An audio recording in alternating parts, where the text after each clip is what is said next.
معزز و مکرم و محترم بزرگوں اور دوستوں، نوجوان ساتھیوں، السلام علیکم ورحمۃ اللہ تعالی وبرکاتہ۔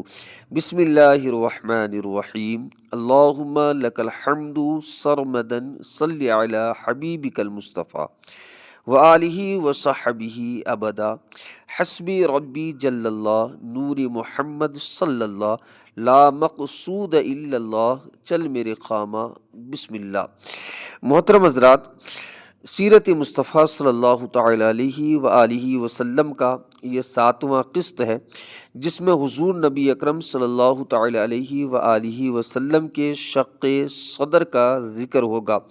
تو دوستو، حضور نبی اکرم صلی اللہ تعالی علیہ وآلہ وسلم ایک دن چراگاہ میں تھے کہ ایک دم حضرت حلیمہ کے ایک فرزند جن کا نام زمرہ تھا، وہ دوڑتے ہوئے اور کانپتے ہوئے اپنے گھر پر آئے اور اپنی ماں حضرت بی بی حلیمہ سے کہا کہ اماں جان، بڑا غضب ہو گیا کہ محمد صلی اللہ تعالی علیہ وسلم کو 3 آدمیوں نے، جو بہت ہی سفید لباس پہنے ہوئے تھے، چت لٹا کر اس کا شکم پھاڑ ڈالا، اور میں اسی حال میں ان کو چھوڑ کر بھاگا ہوا آیا ہوں۔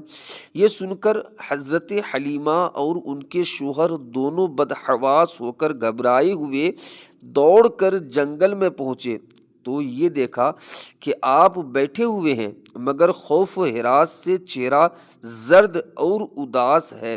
حضرت حلیمہ نے انتہائی مشفقانہ لہجے میں پیار سے چمکار کر پوچھا کہ بیٹا کیا بات ہے؟ آپ نے فرمایا کہ 3 شخص جن کے کپڑے بہت ہی سفید اور صاف ستھرے تھے میرے پاس آئے اور مجھ کو چت لٹا کر میرے شکم کو یعنی پیٹ کو چاک کر کے اس میں سے کوئی چیز نکال کر باہر پھینک دی، اور پھر کوئی چیز میرے شکم میں ڈال کر شگاف کو سی دیا، لیکن مجھے ذرہ برابر بھی کوئی تکلیف نہیں ہوئی۔ کتاب مدارج النبوہ جلد 2 صفحہ 21۔ یہ واقعہ سن کر حضرت حلیمہ اور ان کے شوہر دونوں بے حد گھبرائے، اور شوہر نے کہا کہ حلیمہ، مجھے ڈر ہے کہ ان کے اوپر شاید کچھ آسیب کا اثر ہے، لہٰذا بہت جلد تم ان کو ان کے گھر والوں کے پاس چھوڑ آؤ۔ اس کے بعد حضرت حلیمہ آپ کو لے کر مکہ مکرمہ آئیں، کیونکہ انہیں اس واقعہ سے یہ خوف پیدا ہو گیا تھا کہ شاید اب ہم کما حق ان کی حفاظت نہ کر سکیں گے۔ حضرت حلیمہ نے جب یہ مکہ معظمہ پہنچ کر آپ کی والدہ ماجدہ کے سپرد کیا تو انہوں نے دریافت فرمایا کہ حلیمہ، تم تو بڑی خواہش اور چاہ کے ساتھ میرے بچے کو اپنے گھر لے گئی تھی، پھر اس قدر جلد واپس لے آنے کی وجہ کیا ہے؟ جب حضرت حلیمہ نے شکم چاک کرنے کا واقعہ بیان کیا اور آسیب کا شبہ ظاہر کیا تو حضرت بی بی آمینہ نے فرمایا کہ ہرگز نہیں، خدا کی قسم، میرے نور نظر پر ہرگز کبھی بھی کسی جن یا شیطان کا عمل دخل نہیں ہو سکتا۔ میرے بیٹے کی بڑی شان ہے۔ پھر ایام حمل اور وقت ولادت کے حیرت انگیز واقعات سنا کر حضرت حلیمہ کو مطمئن کر دیا، اور حضرت حلیمہ آپ کو آپ کی والدہ ماجدہ کے سپرد کر کے اپنے گاؤں میں واپس چلی آئیں، اور آپ اپنی والدہ ماجدہ کی آغوش تربیت میں پرورش پانے لگے۔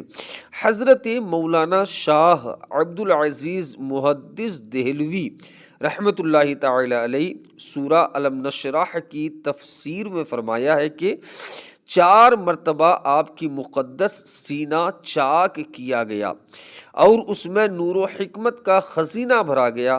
پہلی مرتبہ جب آپ حضرت حلیمہ کے گھر تھے، جس کا ذکر ابھی آپ سن چکے، اس کی حکمت یہ تھی کہ حضور صلی اللہ تعالیٰ علیہ وسلم ان وسوسوں اور خیالات سے محفوظ رہیں جن میں بچے مبتلا ہو کر کھیل کود اور شرارتوں کی طرف مائل ہو جاتے ہیں۔ دوسری بار 10 برس کی عمر میں ہوا تاکہ جوانی کی پرآشوب شہوتوں کے خطرات سے آپ بے خوف ہو جائیں۔ تیسری بار غار حرا میں شق صدر ہوا اور آپ کے قلب میں نور سکینہ بھر دیا گیا تاکہ آپ وحی الہی کے عظیم اور گراں بار بوجھ کو برداشت کر سکیں۔ چوتھی مرتبہ شب معراج میں آپ کا مبارک سینہ چاک کر کے نور و حکمت کے خزانوں سے معمور کیا گیا تاکہ آپ کے قلب مبارک میں اتنی وسعت اور صلاحیت پیدا ہو جائے کہ آپ دیدار الہی کی تجلیوں اور کلام ربانی کی ہیبتوں اور عظمتوں کے متحمل ہو سکیں۔ جب حضور اقدس صلی اللہ تعالیٰ علیہ وسلم حضرت حلیمہ کے گھر سے مکہ مکرمہ پہنچ گئے اور اپنی والدہ محترمہ کے پاس رہنے لگے تو حضرت ام ایمن، جو آپ کے والد ماجد کی باندی تھی، آپ کی خاطرداری اور خدمت گزاری میں دن رات جی جان سے مصروف رہنے لگی۔ ام ایمن کا نام برکت ہے، یہ آپ کو آپ کے والد سے میراث میں ملی تھی۔ یہی آپ کو کھانا کھلاتی تھیں، کپڑے پہناتی تھیں، آپ کے کپڑے دھویا کرتی تھیں۔ آپ نے اپنے آزاد کردہ غلام حضرت زید بن حارثہ سے ان کا نکاح کر دیا، جن سے حضرت اسامہ بن زید پیدا ہوئے۔ حضرت حلیمہ کا بیان ہے کہ آپ کا گہوارہ یعنی جھولا فرشتوں کے ہلانے سے ہلتا تھا اور آپ بچپن میں چاند کی طرف انگلی اٹھا کر اشارہ فرماتے تھے تو چاند آپ کی انگلی کے اشاروں پر حرکت کرتا تھا۔ جب آپ کی زبان کھلی تو سب سے پہلے اول جو کلام آپ کی زبان مبارک سے نکلا وہ یہ تھا، اللہ اکبر الحمد للہ رب العالمین وسبحان اللہ بکرۃ وأصیلا۔ بچوں کی عادت کے مطابق کبھی بھی آپ نے کپڑوں میں بول و براز نہیں فرمایا، یعنی پیشاب و پاخانہ، بلکہ ہمیشہ ایک معین وقت پر رفع حاجت فرماتے تھے۔ اگر کبھی آپ کی شرمگاہ کھل جاتی تو آپ رو رو کر فریاد کرتے، اور جب تک شرمگاہ نہ چھپ جاتی آپ کو چین اور قرار نہیں آتا تھا، اور اگر شرمگاہ چھپانے میں مجھ سے کچھ تاخیر ہو جاتی تو غیب سے کوئی آپ کی شرمگاہ چھپا دیتا۔ جب آپ اپنے پاؤں پر چلنے کے قابل ہوئے تو باہر نکل کر بچوں کو کھیلتے ہوئے دیکھتے، مگر خود کھیل کود میں شریک نہیں ہوتے تھے۔ لڑکے آپ کو کھیلنے کے لیے بلاتے تو آپ فرماتے کہ میں کھیلنے کے لیے نہیں پیدا کیا گیا ہوں۔ کتاب مدارج النبوہ۔ حضور اقدس صلی اللہ تعالیٰ علیہ وسلم کی عمر شریف جب 6 برس کی ہو گئی تو آپ کی والدہ ماجدہ آپ کو ساتھ لے کر مدینہ منورہ آپ کے دادا کے ننیحال بنو عدی بن نجار میں رشتہ داروں کی ملاقات یا اپنے شوہر کی قبر کی زیارت کے لیے تشریف لے گئیں۔ حضور صلی اللہ تعالیٰ علیہ وسلم کے والد ماجد کی باندی ام ایمن بھی اس سفر میں آپ کے ساتھ تھیں۔